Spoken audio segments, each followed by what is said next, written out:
Assalamu alaikum. Bonjour à tous. Aujourd'hui, on a un exercice sur le développement en série entière de fonctions.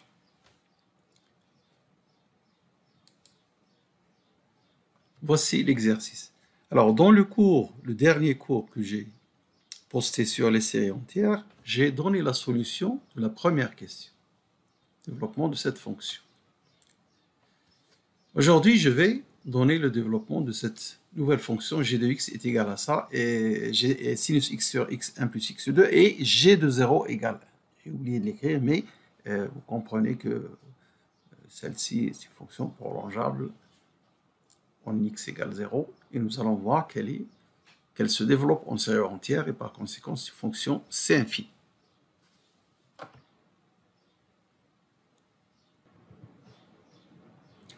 Donc la fonction g de x, elle est définie ainsi. Sa valeur pour x différente de 0, et pour 0, elle vaut 1. Alors on a g de x est égal à h de x que multiplie 1 plus x2. h de x, c'est cette fonction. Très bien. Donc nous allons utiliser, comme dans la question numéro 1 que nous avons résolue à la fin du cours, le dernier cours sur les séries entières, nous allons procéder par le produit de Cauchy de deux séries entières. Donc je vais donner le développement de h de x, cette fonction, et de 1 sur 1 plus x2, et j'effectue le produit de Cauchy qui va me donner comme somme le produit des sommes, c'est-à-dire g de x. Alors, le développement en série entière de la fonction sinus est ce développement. Ça, on l'a vu dans on l'a donné dans une liste de développement de fonctions usuelles. Je ne vais pas revenir là-dessus. Le développement de sinus qui a un rayon de convergence égal à plus l'infini. Alors, en divisant par x, j'obtiens le développement de la fonction h de x et qui a le même rayon, plus l'infini. Donc, R1 égale plus l'infini. Voilà la première fonction qui nous intéresse dans ce produit que nous allons effectuer. Alors, vous voyez, ces coefficients sont, attention, les coefficients, vous ne voyez que des puissances paires. Donc, les coefficients impairs d'indice impair sont nuls et les coefficients d'indice pair valent moins à la puissance n sur 2n plus 1 factoriel pour a indice de n. Voici donc les coefficients.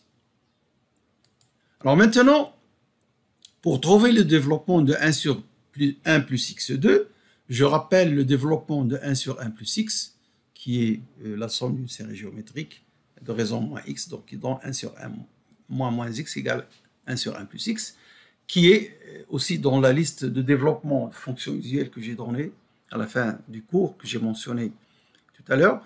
Alors, son rayon est égal à 1. Alors, en remplaçant x par x2, j'obtiens le développement de 1 sur 1 plus x2. Mais comme c'est une fonction paire, vous ne voyez donc que des puissances paires. Et par conséquent, les coefficients de cette nouvelle série, la deuxième série que nous considérons ici, donc seront b de n égale moins à la puissance n. b de n, c'est le coefficient à côté de la puissance x de n.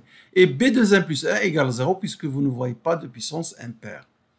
Et le rayon, évidemment, c'est R2, comme pour cette fonction, le rayon, R2 égale 1, comme pour cette série entière. Alors maintenant, la série entière produit de Cauchy de deux séries entières que je viens de citer, donc, a pour somme g de x. Et ces coefficients sont donnés par la relation que nous connaissons depuis le cours. Hein. Mais attention, la relation, ici, en fait, c'est C de AK, B, 2N moins K, K égale 0 jusqu'à 2N. Mais comme ici, il n'y a que des puissances, que des coefficients d'indice pair qui interviennent, quand 2N, il est pair. Quand vous mettez ici, il n'y a pas de puissance impaire puisqu'ils sont nuls. On va chercher juste la somme pour les coefficients pairs. Donc, on va mettre les 2K. Mais attention, K égale 0 jusqu'à N, pas jusqu'à 2N. Sinon, ça va aller jusqu'à A4K.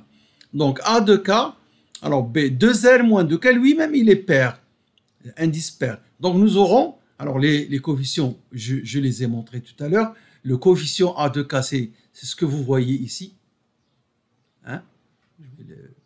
A de K, c'est ça.